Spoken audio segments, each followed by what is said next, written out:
Pro Football Playbook, presented by the Pigskin Podcast Network. Your source for team news, draft needs, player profiles and rankings, full Senior Bowl, Combine, and NFL draft coverage. News, analysis, discussion. It's in the playbook. Now, here is your host, sports journalist Bill Alvstad, and featured analyst Keith Myers.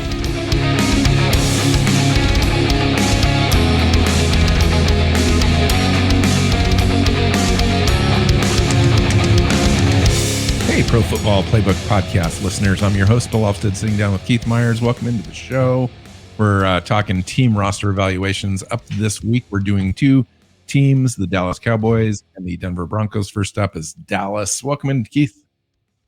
Yeah, so this is this is kind of an interesting week in that we get to talk about Denver, which has made a lot of very interesting changes, including finally, they believe, finding their quarterback and fixing that problem that's been a revolving door for quite a number of years. But first we got to talk about Dallas, which is probably the one team that is talked about more on talk radio than and social media. Well, yeah, than their record would ever suggest is like worthwhile. Yeah, so absolutely. Yeah. Because it's a soap opera. Like, that's why. It's like they can't handle their negotiations very well, i.e. Dak Prescott and Ezekiel Elliott. They're trading their, some of their best players to get to dump salary in the Amari Cooper thing, but only netted a fifth rounder. And they just, it's just kind of one of those franchises that had the opportunity to get to the Super Bowl, and seems like they're fighting themselves to not get there, because they could have gone all in, all of the Rams formula to pay your quarterback, to go all in, to get key players around that, to retain players that they need to retain, and just make that 1, 2, 3 year push to get to the top. Instead, they cut players they need to kind of retain. They make it a drama fest to re-sign some of their key players and stars, and then they just don't seem to have this coordinated plan to do what's necessary to win. And so that all starts at the top too. And I was going to say it's like the NFC East versions of the NFC West Arizona Cardinals. Yeah, but worse. Because with them, it comes down to this team has always been their best when Jerry stays away from the team and lets football people do things. And the more involved their owner gets, the worse off this team is. And you can tell that he has been super involved in the last couple of years because his team is going backwards quickly. And that's a problem. Yeah. And so let's just kind of go through their offseason. And I mentioned the Amari Cooper thing. What did you think of that whole thing? Honestly, that turned out to be a disaster. I mean, you got a guy that is a good player. Is he a little overpaid? Well, by last year's standards, yes. But so they dumped his salary, $20 million a year for a 5th round pick. And they're like, oh, that's great. And then if they'd waited a couple of weeks, they would have noticed that the whole market was shifting that way. The market shifted, and instead of $20 million a year being, oh my God, that's a lot, that's like, wow, that's a bargain compared to some of the other the other guys that signed big deals this offseason. And like the Chiefs got a couple of 1st round picks, and the Packers got a 1st and a 3rd, I think. I mean, they only got a 5th round pick. Yeah. It just seemed like, wow, they got hosed in that because they thought they had a contract that was, too rich. And then it turns out actually that contract wasn't the problem. Well, and the other one too, where they didn't get anything, was Lael Collins. And, I think, Cincinnati Bengals came in and grabbed Collins quickly after Dallas let him go and didn't get any compensation for him. And they were just cutting salary, I think is what the deal was there. And then they got outmaneuvered in the Gregory Trey, Oh, talk that to me was about just that a little bit. Okay, so the Randy Gregory thing was like, it was a disaster. I mean, Gregory had he has some things in his past where he's been suspended. He's had some trouble with the law and that kind of stuff. He has, I think it's been well established that he isn't that person anymore, that he has really turned his life around. He's got his head tightened and put on straight and all of that. Like, he has been a stand-up guy the last few years. So when he saw this clause in his contract that said he gets suspended for anything, that all of his guaranteed money gets voided, that he's like, wait, if I get suspended for a game because the league office decided that I went too low on a quarterback, then now my guaranteed money's gone. He was like, no. And Denver stepped in and said, we'll give you the same contract without that clause. And he took it. And I don't blame him. Yeah. Right. Yeah. I mean, this is a guy that hasn't had those kind of off-field things in a while. And it didn't make a lot of sense for them to have it. And of course, Dallas came through and said, oh no, we give that that's in every contract we do. And then, Dak Prescott and his agent come out and go, that's not in ours. So we didn't get that contract. Right. And it turns out that there's some other people saying, yeah, it's not in my contract either. So really it was messed up. I mean, you're right. They played it poorly. They just really did.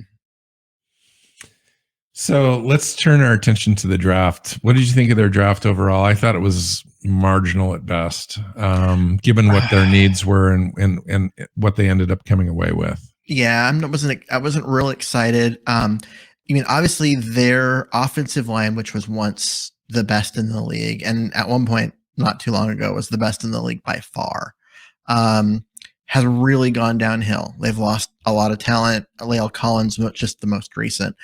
They knew they needed offensive linemen, and the draft just didn't fall well for them. They've picked 24th overall, and they ended up, missing out on the guys I think they wanted, and so they reached for Tyler Smith, the offensive tackle out of Tulsa, who is a nice player. I'm not going to say that he's not, because he is. I just think it's way early for him. He has a high ceiling, but he's more of a project. And I saw him being a late second round, early third round pick. I was shocked. I think everyone else did too. Round. And then they waited until the fifth round to get another one, and they went with another project. Another small school guy. Yeah. Well, let's go out of North Dakota is a guy that he has the potential, but I don't think you see him on the field this year. I think he's got a whole year of development and growing before he's ready to play. And so it just seemed an odd combination for them not to get guys that can step in and help and be difference makers now. Yeah, big guy, 6'8", 305. He's going to need a little bit of time. He's a development project, and Tyler Smith is too. I don't know if Tyler Smith comes in right away and plays. That could be debatable.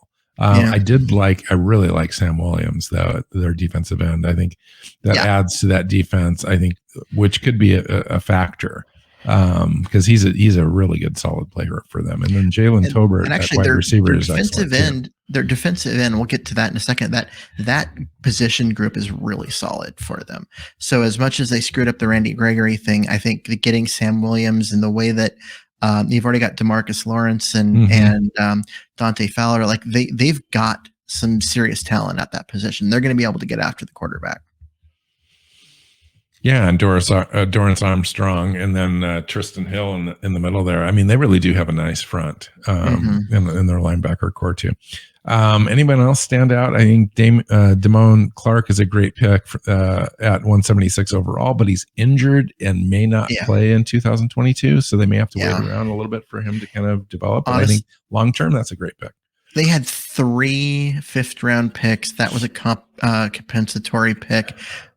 That's when you take guys like that, because he's a guy that could be a really good player a year from now.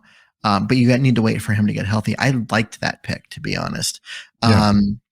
And I mean, that was one of those picks that I was like, okay, that's one I could get behind.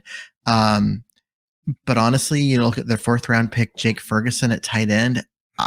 He's not a guy that he didn't test well, but he looks good on tape. I mean, he makes contested catches and all that kind of stuff. But he just doesn't have the athleticism. I don't know if if any of that translates to the next level. And of all the wide receivers in this draft, and there were some really good ones, Jalen Tolbert just doesn't get me excited as someone that's going to come in to hopefully help pick up the slack for Amari Cooper. Like that's not who who Jalen Tolbert is either. I just, this whole draft was. And they just went with a bunch of small school guys too. Yeah, they're guys all the way up and down. That may not make an impact this year or make a big impact this year. They have potential a year from now to be, to turn into good players, but they're not gearing up. This draft was not gearing up for a run in this, upcoming season. I'll be honest with you. Before free agency hit, before the draft, I was thinking the Dallas Cowboys were still going to be in position to be in first place coming out of the NFC East. Mm-hmm. And clearly Philadelphia has taken that at this point, and Philadelphia is the team to beat. And in fact, Philadelphia, given the fact that the NFC overall as a conference is diminished, I think Philadelphia is going to be in the conversation to be a top 4 NFC team this year. Yeah, there's not that many. There's not a lot of competition for that. So I would agree. I think that Dallas had an opportunity to really take a step forward. They had an opportunity. As the rest of the conference slides back, they were in position to step forward and kind of take control. If I was a Dallas fan right now, I would just be aggravated. I would just totally be heartbroken about the way that they approached this year, because this was pivotal for them. And I just don't see how they improved at all. If anything, they took a step back. And of all the contracts for them to find their way out from underneath, they still have Ezekiel Elliott sitting there taking up way too much of their cap space for a running back. Yeah, and with diminishing returns. Yeah, that contract was brutally bad the moment it was signed. And honestly, it's the gift that keeps on giving if you are a fan of a rival team, because it's just eating them alive right now. Dak Prescott's contract too. It's the same. Yeah, but Dak. I mean, you're going to get something out of Dak, but you're going to get something out of Dak, and that contract gets better every year as quarterback salaries continue to skyrocket. So, the one major move they did is they franchise tagged Dalton Schultz and then paid him as well this offseason too, which. Given Dalton Schultz's usage, I didn't quite get. But let's move to the more interesting, I think, team in this conversation during this show, which is the roster evaluations for the Denver Broncos. Denver made arguably the biggest move of the offseason. I don't think it's arguable. In the blockbuster trade for Russell Wilson, which literally changed the face of their franchise. So when a team does that, you're in the hunt. It started with that. They shipped out 2 firsts, 2 seconds, and a fourth or something like that, and 3 players, 8 total assets. Mm-hmm. And what did you think of that trade, Keith? Well, for them, I mean, they've been being held back by quarterback forever. Their roster is in really good shape right now. And they had very few needs except for quarterback. And when one of the best quarterbacks in the NFL just oddly becomes available in a way that just doesn't happen, you go and get them.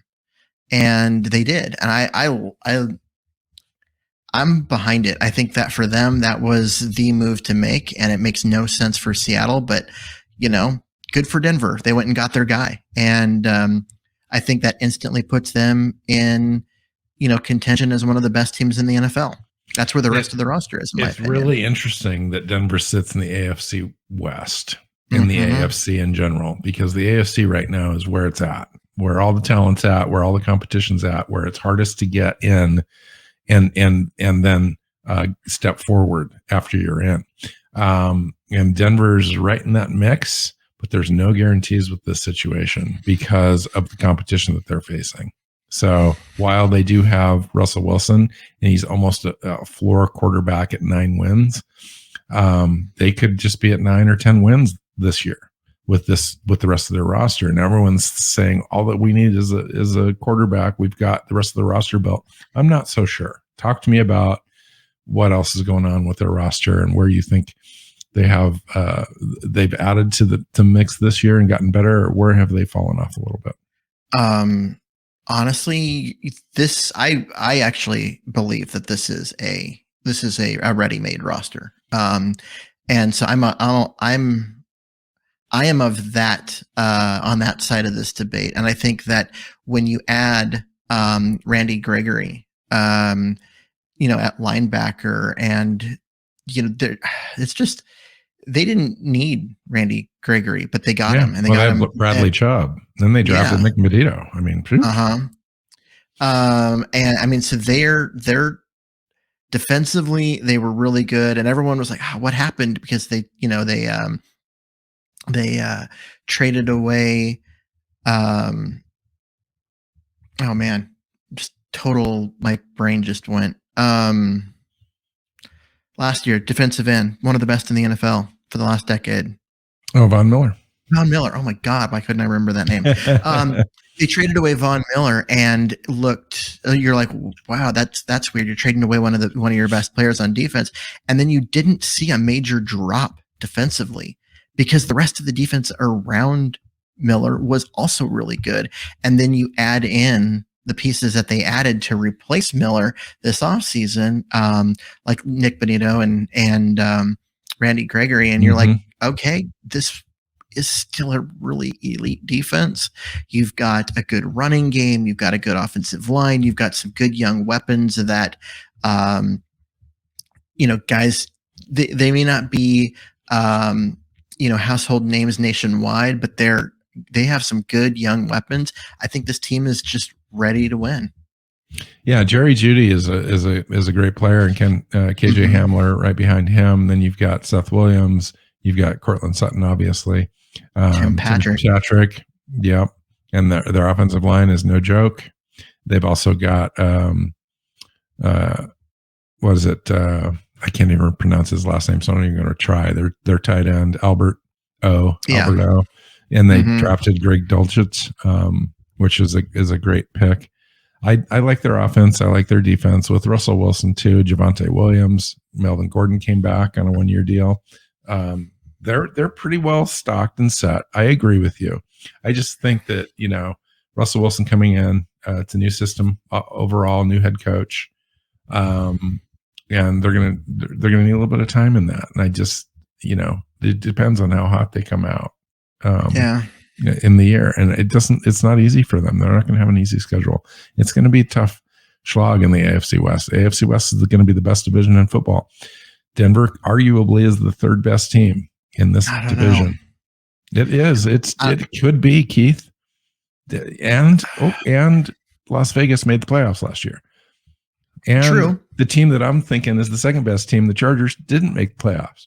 So I'm just saying, it's going to be a wild ride. It is going to be a wild ride, but all 4 of those teams are good enough to make the playoffs. And all 4 of those teams, once they get in, are good enough to challenge to get deep in the playoffs. All 4 of those teams are contenders. And yeah, it's going to be a wild ride to see who actually gets in and whatever, because they have to play each other twice over the course of the season. But those are really good football teams. And you cannot knock Denver for looking at the rest of their roster and saying, we're ready to win now, except for the quarterback. And you can't worry about anybody else. Yeah, no, totally. Hands off to them. Absolutely. Yeah, they went out and did what they needed to do. Now let's go do it, because there's no more excuses. They've got their quarterback. He's proven. There's no, nothing in their way now, except for getting their team together and playing well. And, it'll be interesting. It'll be one of the funner teams to watch this year. And there's quite a few, and there's not very many in the NFC. So it'll be this is going to be a wild ride. I mean, the balance of power has shifted in the NFL, and I think we're just going to be talking about AFC teams now for probably the next 4 or 5 years. I would just think about, there are more elite teams in the AFC West than the entire NFC. Mm-hmm. Think about that for a second. Yeah. Who would you put in the NFC that you could say could compete for the division title? Oh, if they were in the in the AFC West? Tampa.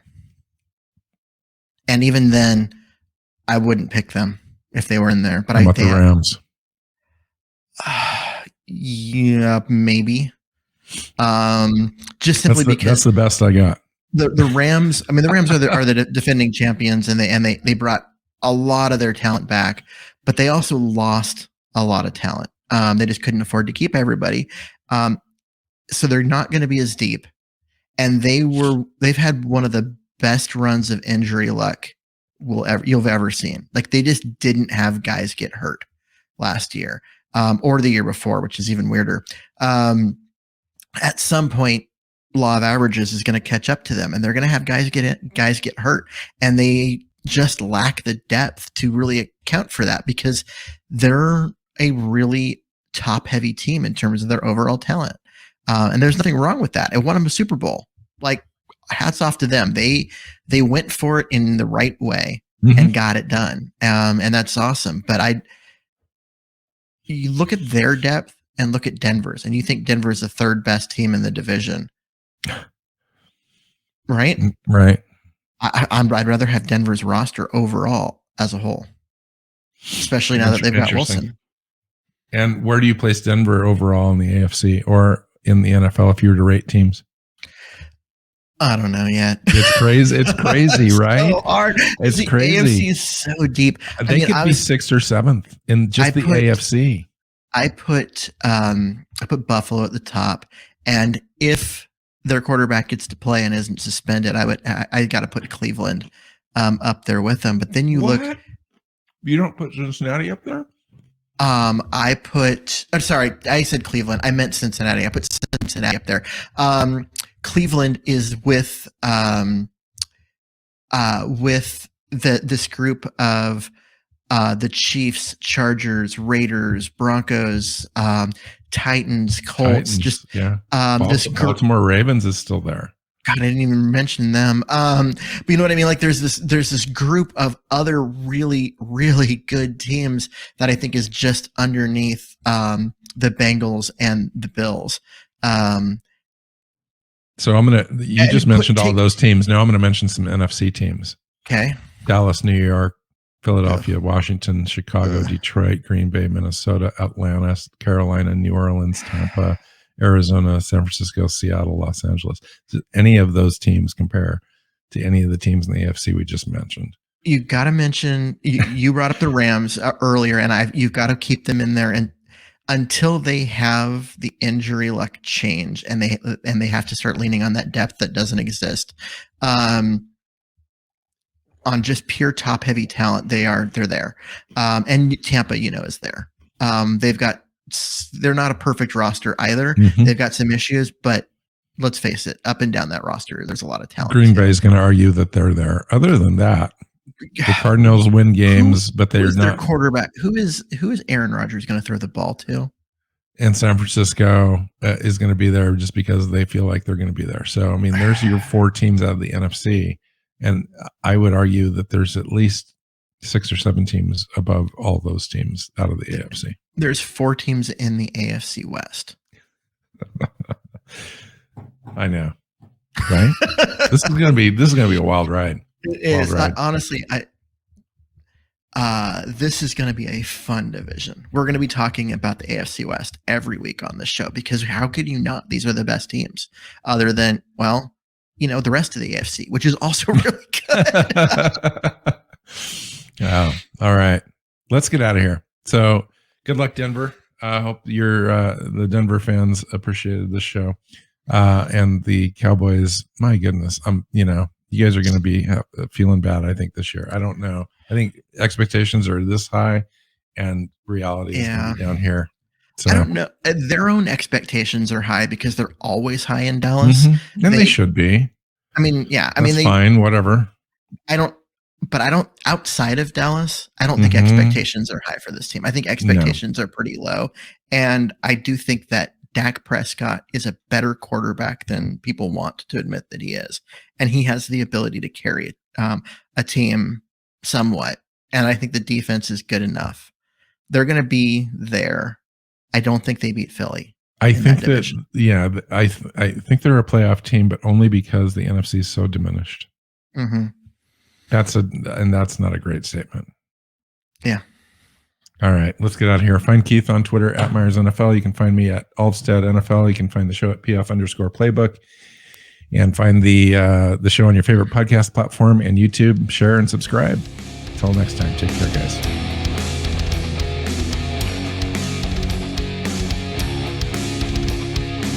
Thanks for listening to the Pro Football Playbook Podcast. Follow Keith at Myers NFL. Bill is at Alvstad NFL. The show is at PF_Playbook. Listen and subscribe on your favorite podcast app or YouTube and at our website, profootballplaybook.co.